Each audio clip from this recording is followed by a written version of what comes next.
All right, let's talk about the IELTS Pie Chart. You know, that part of the writing test that can feel a little daunting? Well, today we're going to build the ultimate blueprint to master it. If you want to turn that confusing circle of data into a top-scoring essay, you are in the right place. Let's get into it. We've all been there, right? You see the pie charts, you look at the clock, and it starts that dreaded 20-minute countdown. You've got to summarize, compare, and write a perfect report. It feels like a ton of pressure. But here's the good news. With the right strategy, it's totally manageable. So, what's the actual job here? Well, you've got to write a summary, at least 150 words, that compares the key features and trends in the data they give you. And you have to do it all in that super tight 20-minute window. It's really a test of your speed, your accuracy, and how well you can write analytically. To get that high score you're after, you need to hit 4 key targets. First, task achievement. That just means you actually answer the whole question. Then, coherence and cohesion. Basically, does your writing make sense and flow nicely? Next is lexical resource, which is just a fancy way of saying your vocabulary. And finally, grammatical range and accuracy. Are your sentences interesting and, correct? So how do we build a plan that nails all 4 of these? And this is the big secret, really. Trying to just write faster is a recipe for disaster. The real key to acing this thing is having a solid, repeatable structure, a blueprint that you can use for any pie chart they throw at you. It takes all the guesswork out of it. So, let's break down this blueprint. It's a really simple, super powerful formula that examiners love because it gives your writing instant clarity and structure. Your blueprint is just 4 paragraphs. That's it. You've got an introduction, an overview, and then 2 body paragraphs where you get into the details.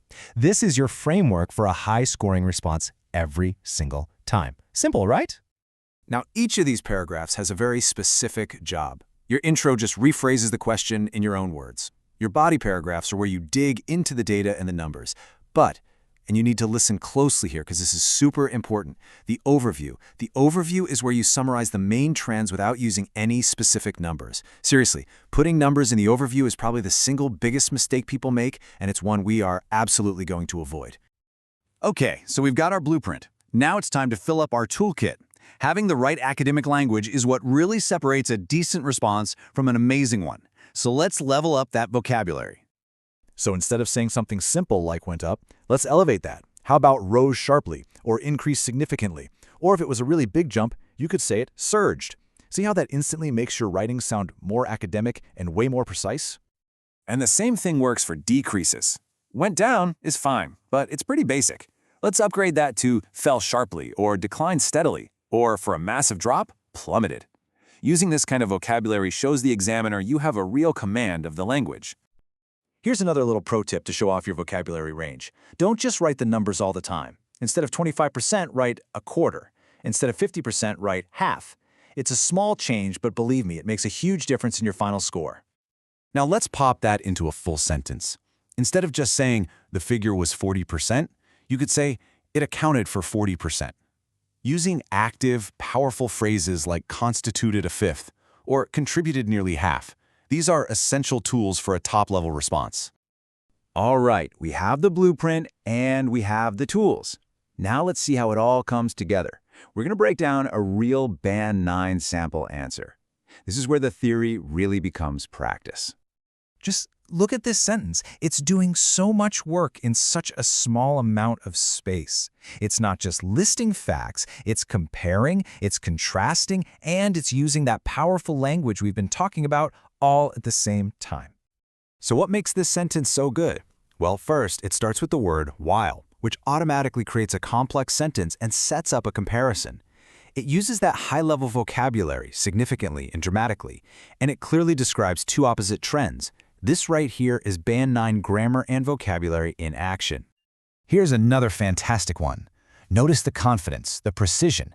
It doesn't just say coal was the biggest, it calls it the dominant source. And it uses that great active phrasing, accounting for, instead of something more passive. This is what makes the difference for a Band 9 score. It's that mix of precision and powerful language. Exactly half is so much stronger than just writing 50%. And calling something the dominant source adds a layer of analysis. This is how you show you're in complete control of the task. At the end of the day, getting a high score on this isn't some kind of magic trick. It's about consistently and methodically applying this blueprint, that 4-paragraph structure, and using your toolkit of academic language with confidence. It's a system, and it's a system that works.